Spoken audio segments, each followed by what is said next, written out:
Welcome, everybody, to episode 53 of the Southern Conservative Podcast. My name is Ty.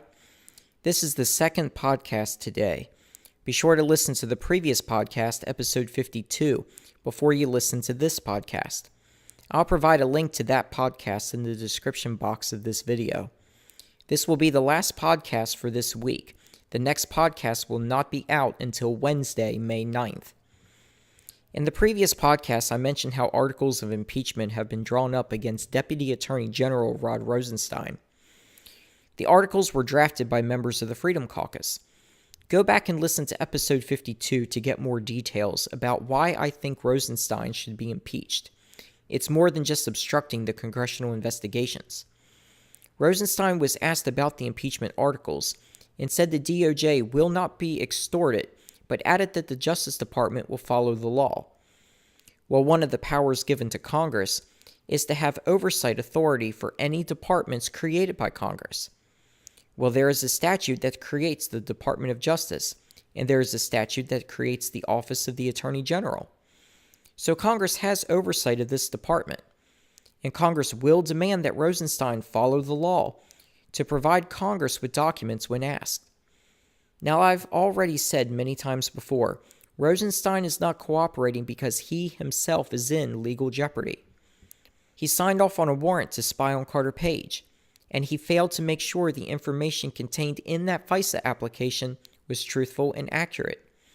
Rosenstein is afraid Congress will find out more details about this man as it relates to the fourth FISA application against Carter Page. But not only did Rosenstein speak of extortion, he also dug a deeper hole for himself with these comments as reported by ABC News. He said many people concerned about secret government surveillance approved by a federal judge under the Foreign Intelligence Surveillance Act seem not to recognize that a FISA application is actually a warrant, and in order to get a FISA search warrant, federal prosecutors need to present an affidavit and evidence, and it needs to be signed by a career federal law enforcement officer who swears that the information in the affidavit is true and accurate to the best of his knowledge and belief. If the information in the affidavit is found to be incorrect, the officer who signed it can face consequences, perhaps even prosecution, Rosenstein added. So that's the way we operate. We have people who are accountable, he said. Talk about digging a hole for himself. He just dug a damn crater. Rosenstein is correct when he says the FISA application is a warrant, and career federal law enforcement officers swear that the information is true and accurate. But the FBI never independently verified the information in the dossier, which was used heavily in these applications. They never told the FISA court judge who funded the dossier. Hell, Comey as recently as last week told Bret Baier that the Republicans got this ball rolling in terms of the dossier. But it was the Democrats who hired Christopher Steele. It was the DNC and Hillary Clinton. The Washington Free Beacon was using Fusion GPS to conduct oppositional research on Donald Trump at the behest of a fellow GOP primary candidate. The Democrats took it to another level when they hired a former British spy to write a dossier about Trump. And it turns out he was an informant to the FBI. And Steele doesn't even believe what's in his own dossier. That's how ridiculous this whole thing is. And yet Rosenstein still signed off on the fourth FISA application against Carter Page. The first application was approved in October 2016. The fourth application was approved in June 2017. The warrants need to be re-upped every 90 days.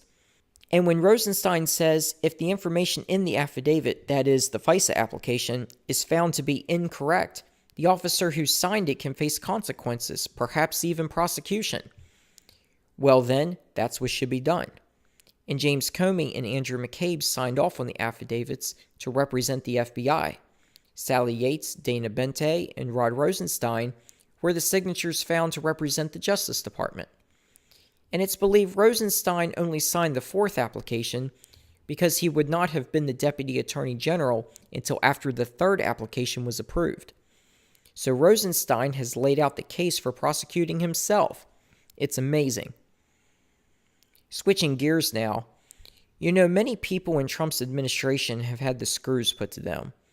Michael Flynn is the first name that jumps out at me. Sure, he lied to the vice president, but to go after the man because of conversations he had with the Russian ambassador at a time when Trump would have been working on establishing connections with different foreign leaders is just absurd. And the way Robert Mueller and his special counsel team have gone after Michael Flynn is just absolutely horrible. The man is now forced to sell his home in order to pay for legal expenses.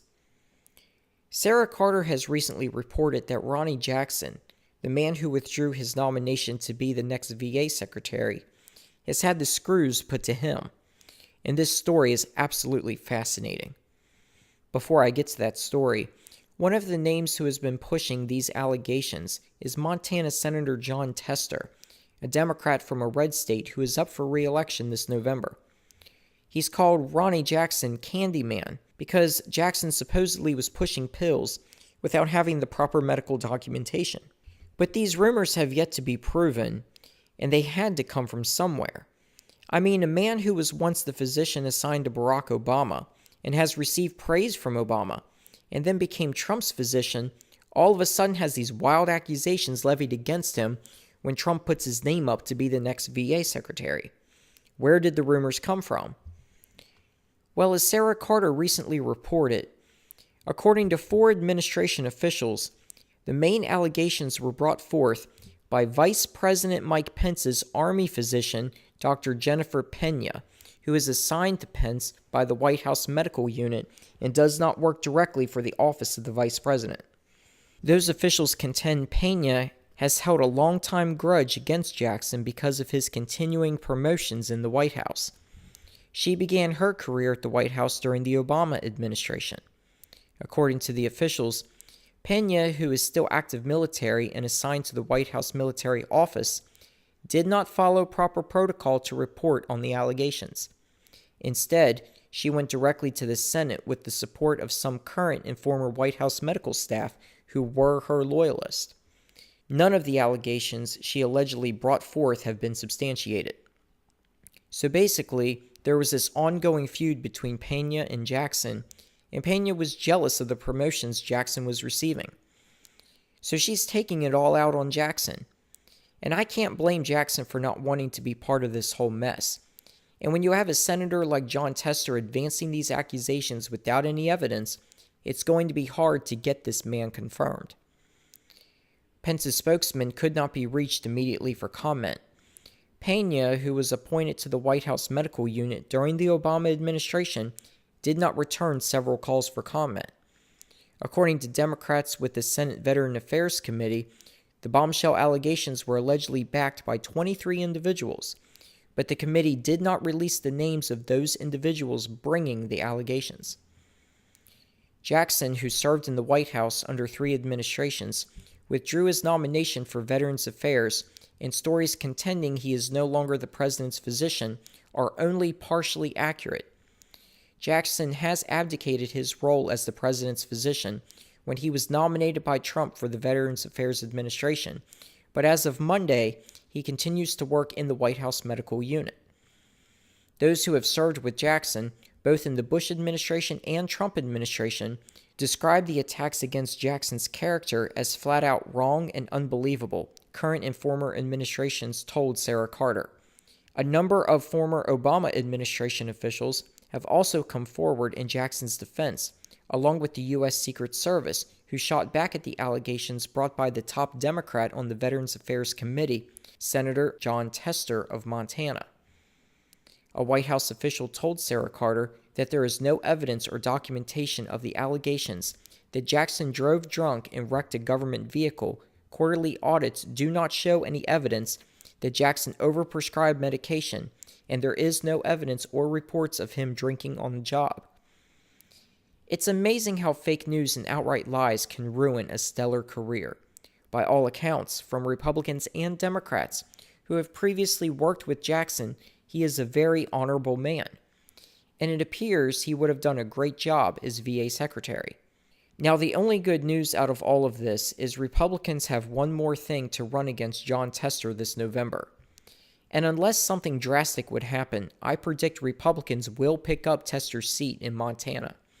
Recall that in the special election to replace Montana Congressman Ryan Zinke when he was confirmed as Secretary of the Interior, the Republican candidate won even after being charged for body slamming a reporter shortly before the election.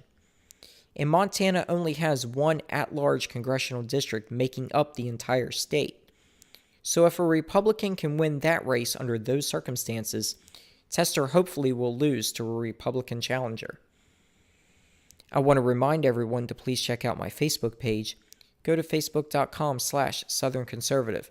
That's facebook.com/Southern Conservative. There you will find links to conservative news articles on stories you may not hear about in the mainstream media. Plus, if you follow the news feed, you'll find links to the daily podcasts. Be sure to also subscribe to this YouTube channel and click on the notifications bell so you'll be alerted each time a new podcast has been posted. New podcasts are posted daily, Monday through Thursday. Finally, something else that may help Republican chances to keep control of the House next year.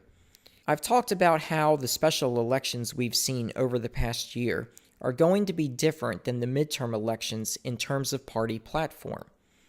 When you have just a single race in a single congressional district, the candidates certainly have a lot of freedom when it comes to running their races. You don't have the national spotlight on these races like you do during the midterms when all 435 House seats are up on the same day. When the midterm elections roll around, you're going to know exactly what the Republican agenda will be for the next 2 years should they keep control, and you'll know exactly what the Democrat agenda will be for the next 2 years should they gain control of the House of Representatives. And we've already seen big Democrat Party figures talk about their agenda: raising taxes, granting amnesty, impeaching the president, providing free jobs and college education, expanding Obamacare.